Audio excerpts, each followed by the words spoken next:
Hello, everybody, and welcome back to Red Devils TV. Now, this is a different type of show I want to do, but it's kind of breaking news about how certain players today on Twitter and social media have been announced that certain Manchester United players are up for sale almost. So let's get right into it and talk about who they actually are. So first of all, we've got Harry Maguire is a wanted man. Now, if you don't know much about Harry Maguire, he's not a fan favourite, let's say. A lot of fans like to criticise him. A lot of fans like to support him. I'm one of them fans where I have criticised him in the past when it is deserved, but I'm not one of them fans that say Harry Maguire deserves to die, like them dramatic fans, because for me, I feel like that's them type of fans going completely over the top and just aren't taking themselves seriously and just spewing abuse for no reason. But for me, Harry Maguire is a decent centre-back, but just isn't up to Manchester United and isn't up to the quality level that Manchester United need. So for me, I personally feel like a centre-back that United need is obviously like a Martinez and Varane. But we also need like a third or a fourth type centre half like that with that type of ability for when like the likes of Martinez being injured, and we've got Lindelof who's stepped in, who's performed extremely well. Like when Luke Shaw's had to come in as left-sided centre back when he's primary a left back. So it's stuff like that. It's not about obviously it's about getting rid of the deadwood and getting rid of the lesser quality players, but it's also about upgrading, and that's how you progress as a club. I mean, Man City haven't got to where they are today without keeping their deadwood. I mean, they've invested. They've brought in the likes of Nathan Ake, Ruben Diaz. That's how they've built a more solid defence. Akanji this season. And then it goes throughout it's like a virus with Man City. It spreads through their entire team. If one of their prime players gets injured, they have an equally as good player to bring off the bench for a replacement. And that's where Manchester United lack. So players like Harry Maguire, who would make a team like a West Ham, maybe a foreign team in a much slower league, he would play really well for them, I think. But for Manchester United and the way Erik Ten Hag wants to play, I don't feel like Harry Maguire is good enough, and that's just my solid opinion. But anyway, Harry Maguire is a wanted man. The reason why I've labelled it like this is that over several clubs want Harry Maguire. The front runners seem to be West Ham for David Moyes, Inter Milan, Juventus, and Dortmund. Now, I'm going to take the Dortmund one with a pinch of salt because Dortmund have a very solid defence, and I don't think Harry Maguire would suit the German league, in my opinion. But I'm just reading what this says. But West Ham seem to be the front runners, and Inter Milan seem to be the favourites after that one. Juventus take with a pinch of salt, and Dortmund is what the tweet says. So with this one, I personally feel like that West Ham a very realistic transfer, because West Ham, they have inquired about Harry Maguire in the past, and David Moyes has shown that he's a fan of Harry Maguire himself. So, I mean, I feel like he'd also suit David Moyes' style. Obviously, David Moyes plays with a back five or a very low back four with the likes of Souček and Declan Rice dropping back and almost becoming defenders themselves. They're not very attacking team. They do drop back. So Harry Maguire, with that extra cover around him, would probably play well for them. And if Harry Maguire went on to have a decent career at West Ham, I would not be surprised in the slightest. It just depends on how the manager's tactics are. But anyway, with Harry Maguire, is that would I sell him? Absolutely. But with the thumbnail as well, is that Manchester United have also apparently rejected another club for Harry Maguire, as they value him at 30 million, but Manchester United want at least 50 million for Harry Maguire. Now, I don't know where they're getting that price tag from. United should have never paid the 80 million price tag for Harry Maguire. So for me, I personally feel like that Harry Maguire, if we can get anything more than 30 to 40 million, take it. Honestly, take it, because 30 to 40 million for a defender who is an English international, I personally feel like that with Harry Maguire, he's also a meme. In that sense, you've got the Harry Maguire meme all over TikTok and Instagram and all that stuff. He's a defender that isn't taken seriously, and I can guarantee that some West Ham fans, or especially in England, let's say, because I don't really know about foreign countries, but when it comes to English fans, if an English team was be like, oh, linked to Harry Maguire, they'd probably roll their eyes, because Harry Maguire is not an ideal centre back because of the issues he's caused at Manchester United. And I can imagine when you fail at Manchester United, it must be absolutely crushing. I mean, I think back to Daniel James. Daniel James came from Swansea, very exciting and very fast winger. Didn't make it because, again, we played a right-sided winger on the left to be more inverted, and it didn't work. Daniel James is a creative and supportive winger. And obviously, we should be talking about this ages ago. But Daniel James is a supportive winger. And what happened? Ole Gunnar Solskjaer played him off the left as an inverted attacking and goal-scoring winger almost. So that's why, for me, Daniel James didn't succeed. And that's been the case with so many players with Manchester United over the years. And Harry Maguire has fallen into that category, that he's just not succeeded at Manchester United. So for me, I feel like that the West Ham deal is the most realistic one. But with Inter Milan as well, I personally feel like that's also a realistic one because they're losing Skriniar, who's been their main centre-back for 3 to 4 seasons now. They're losing him to PSG on a free transfer. So they are in desperate need for a solid centre-back, and Skriniar isn't the fastest. So a replacement for Harry Maguire would be realistic, I think, and it's been proven the likes of English centre-backs do go on to have a good career in Italy. I think back to Tomori and Chris Smalling in recent years. So for me, Harry Maguire would probably do well in a league like Italy's. So yeah, I would not be surprised if Harry Maguire did go in there. But again, there's more clubs that are interested in Harry Maguire. It just really depends on who actually wants him. But I would sell Harry Maguire, and if we can get anything shy of 30 to 40 million, I would call that a successful business. Obviously, yes, the club are losing on profit, but realistically, when have the Glazers ever cared about money at Manchester United? They don't invest their own money. It's all club generated and club revenue. Now, with Manchester United's most recent game against Fulham, there was a picture taken after the game, and a fan took a picture of Marco Silva, Fulham's manager, talking to Fred. And this morning, reports have come out that Marco Silva is interested in Fred and bringing him to Fulham. Now, for me, I don't know how I feel about Fred because he's on his day, like yesterday against Fulham, he can be absolutely world class when he wants to be, but it's like a 1 in 5 chance that you get that. Like with Fred, he's very inconsistent in my opinion. But when he's on his day, he's absolutely sensational. So for me, with Fred, I wouldn't. It depends how much we buy him for, because again, Fred's another player that we massively overpaid for. Fred's been here since Jose Mourinho. We bought him from was it a Chinese club for like 50 million or something like that. So Fred's been here for quite some time now. And yes, obviously, Fred is also a very divided player in our fan base. Obviously, you've got the McFred whole drama situation. But Fred, for me, is a very decent player. He's just very inconsistent. And if Marco Silva wants Fred at Fulham, then obviously he's the manager. If he wants to try and sign Fred, he can sign Fred. Because, again, I think back to our Manchester United reject, who has done better at Fulham, to be precise, is obviously one, Daniel James. But he wasn't going to talk about. I was going to talk about Andreas Pereira. Andreas Pereira couldn't get a shy minute in the Manchester United squad under Ole Gunnar Solskjaer. He spoke to Erik Ten Hag, said he wasn't going to be part of his plans, so he got sold to Fulham. Now, what's happened? Andreas Pereira has been pretty much their most important player this season, alongside with Mitrovic and Palhinha. So for me, I feel like Fulham are a very decent side. They're a mid-table squad. They're a mid-table team. They've done very well under Marco Silva. So I would 100% wouldn't be opposed to selling Fred as long as we get the correct replacement, because that's been Manchester United's issue.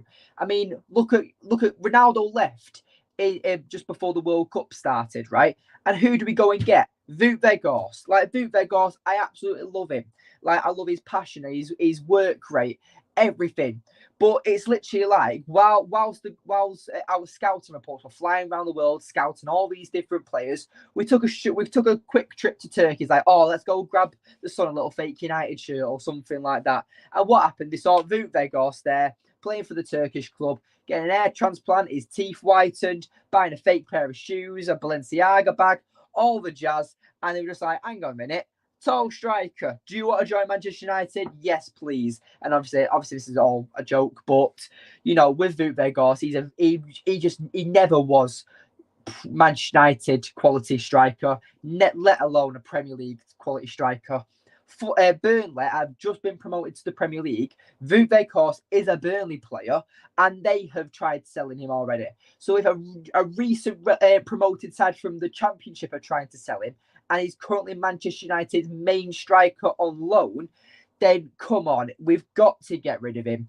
And that's just not the point. But anyway, back to Fred. I personally feel like with Fred, he's very inconsistent, but very decent at the same time. And I'd say that we'd value him at about 20 to 30 million. Now, with Fred, I feel like that the reason, I mean, he's 28, 29, kind of like Maguire. So with Fred, it's one of them transfers where you're like, he's a very good squad player. So it depends on if Erik Ten Hag wants to get rid of him. And Fred hasn't been seen as like a Donny van de Beek, for example. Like, Fred has had opportunities to play. He was in the starting 11 at one point. So clearly he's valued by Erik Ten Hag. So I would not be surprised if Erik Ten Hag does want to keep him. And I wouldn't be opposed to that. But obviously we're just going to talk about the most recent news. And it's evident that Fulham want Fred. And another one, no chance for Elanga. So Elanga has been talked about all season, really, about how he's hardly got a shout under Erik Ten Hag. And let me see if anyone's in the comments. So, Box, how are you doing, pal? There's a lot of options out there. There is indeed, pal, for every single player. But I'm going to guess you're talking about Harry Maguire there. But nice to see you, pal. Didn't see your comment pop up. Sorry about that. But anyway, with Anthony Elanga, a player that, for me, I want to make a full video on Anthony Elanga, the rise and fall of Anthony Elanga, because when he popped through out of nowhere with Ralph Rangnick last season, he was exciting because obviously we had the Mason Greenwood issues, and then with Anthony Elanga, like, it was hard because he clearly wasn't ready for the main stage in the Premier League. He was doing okay in the academy. Yes, he was shining a bit more than his teammates, but Ralph Rangnick obviously saw a bit of potential in him and wanted him to join the first team.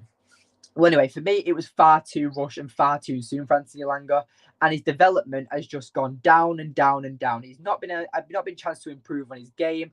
And yes, he has scored some good goals for us, but not really many goals that are match-winning goals or many goals that have gone us to win a game. So Elanga, for me, I wouldn't sell him, to be honest. I'd let him go out on loan because we've seen what Amad Diallo's done this season at Sunderland. Let Elanga go out to a Championship club, maybe a Leicester, for example. They've just gone down, and no doubt Harvey Barnes will want to go. Yuri Tielemans, James Maddison. So Leicester, you would not be surprised if they had to fully rebuild the majority of their squad.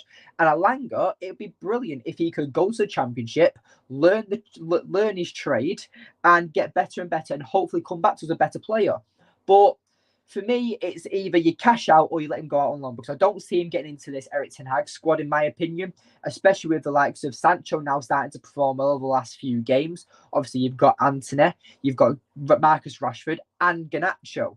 Will Elanga get a chance or a look in? I don't think so.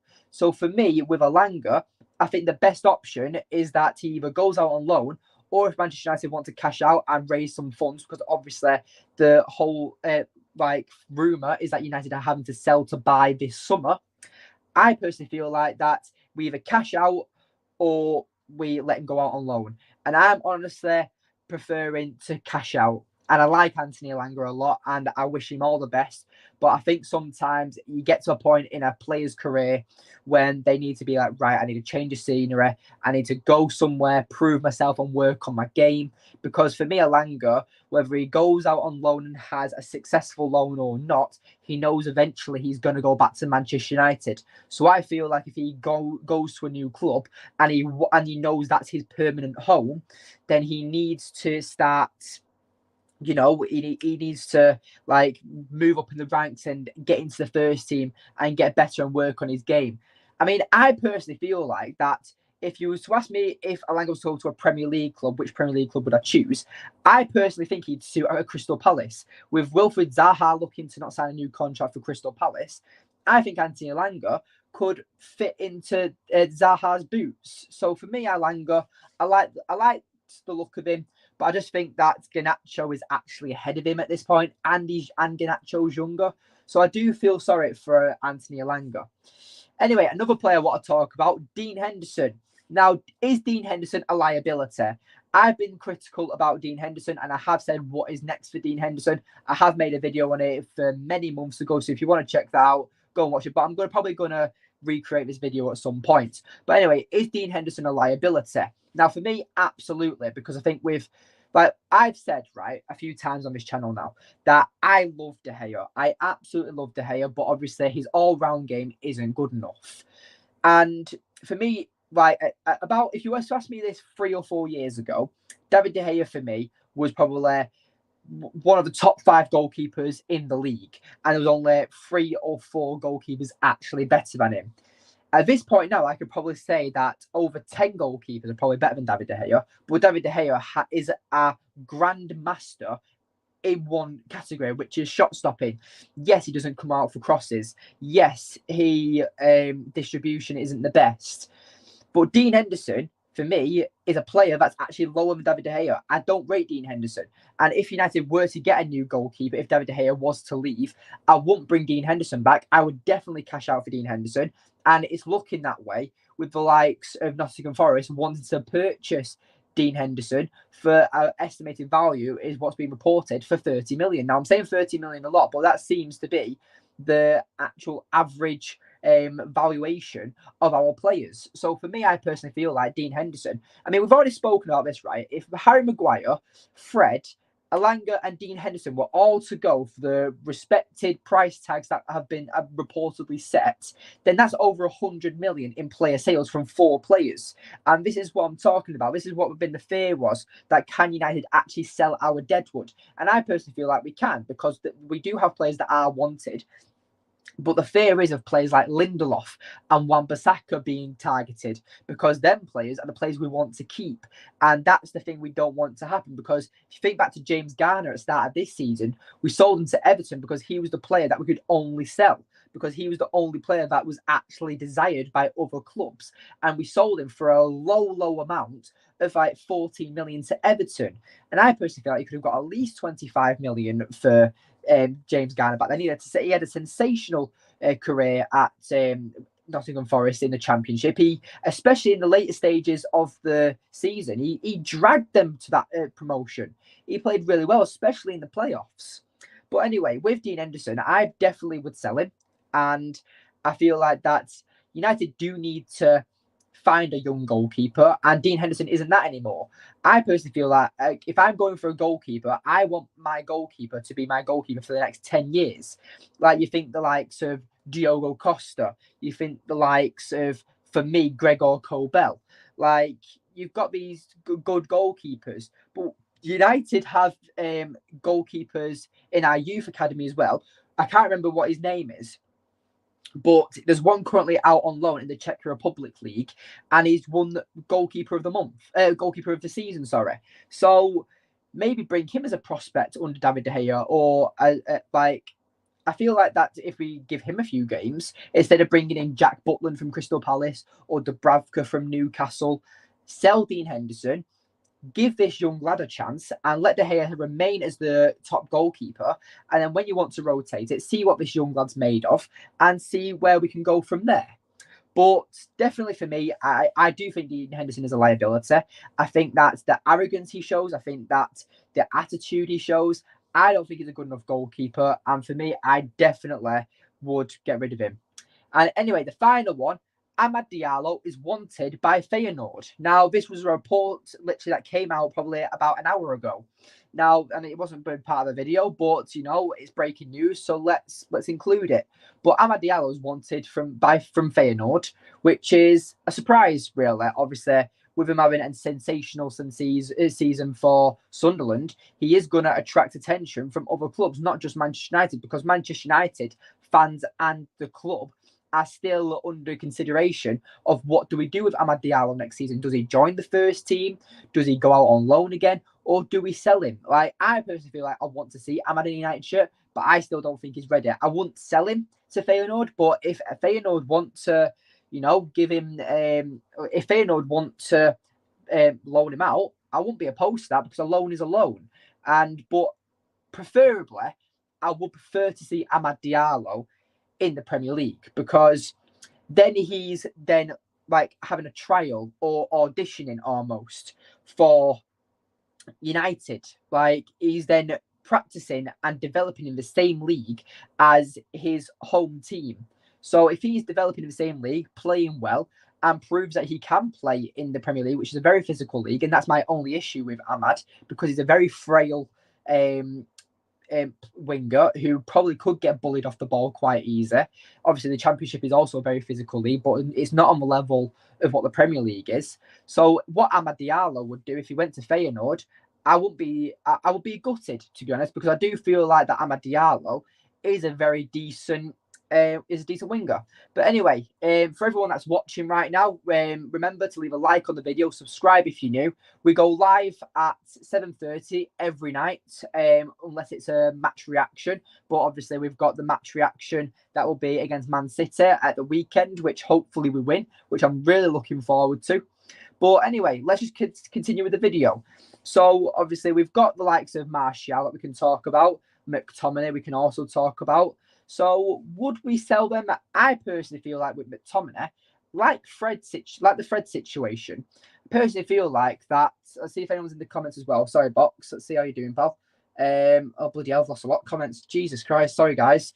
Box said, Lavia, Leafy, Kone, Zumbuya, Zabitzer, Toram, Qatar, Polinia, Tielemans, Nunes, Neves, would all be cheaper. Yeah, I completely agree with that, pal. Thank you. I'm so sorry that I've not seen all these comments.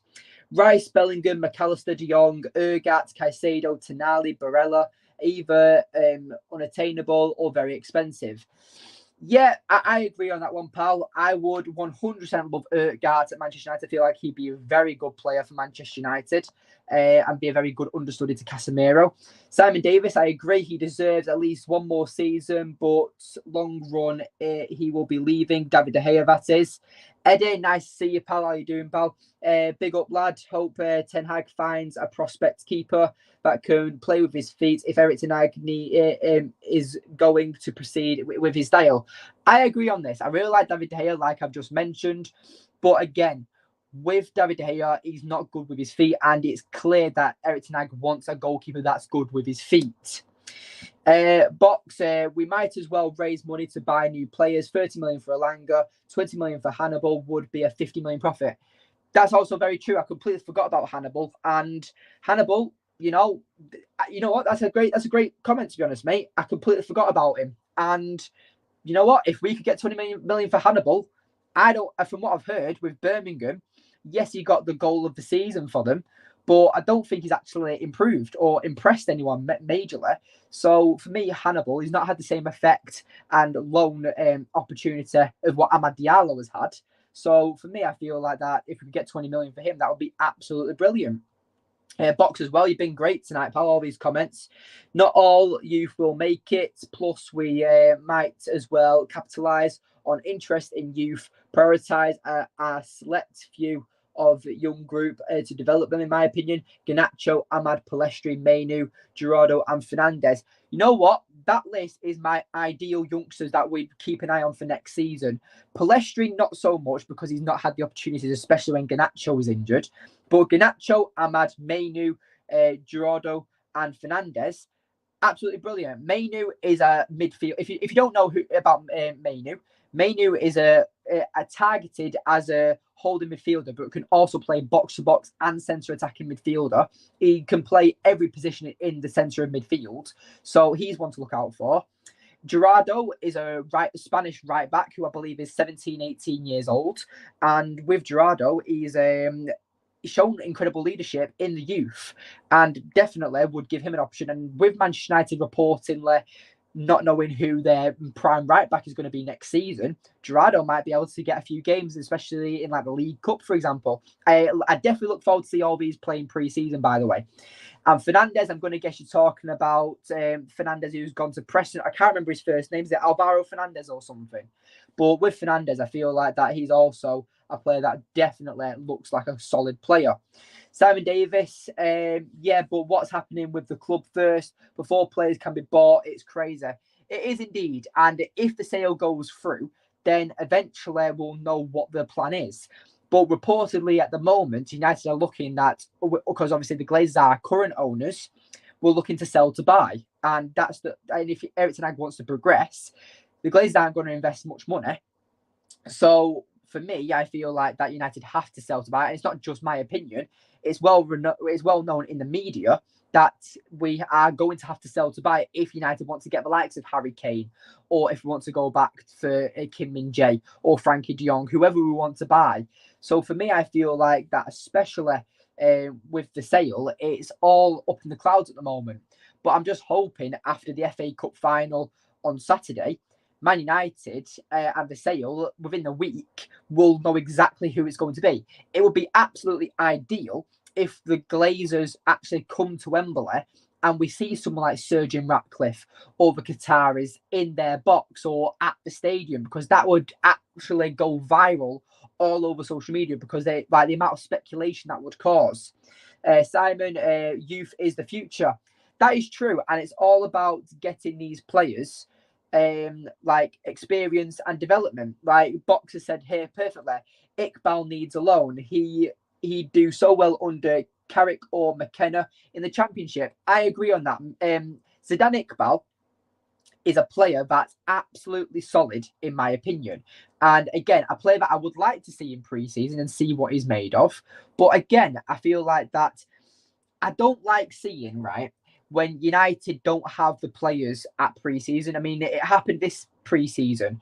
United, Erik Ten Hag developed, put in a few players. We saw a few players in pre-season, like Will Fish, for example, but haven't got a minute in a Manchester United shirt this season. So clearly haven't impressed enough. So I would honestly rather let them go to the club before pre-season starts, so then they can get an early start with their new club that they're alone at. And I think Iqbal's a very interesting one. He seems to be quite lost in the fan base, kind of like my memory with Hannibal Mabry. Like 2 seasons ago, we were talking about Zidane Iqbal and Hannibal Mabry being our most exciting prospects. We think back to a few seasons ago where it was Angel Gomez and Tahith Chong being our most exciting prospects.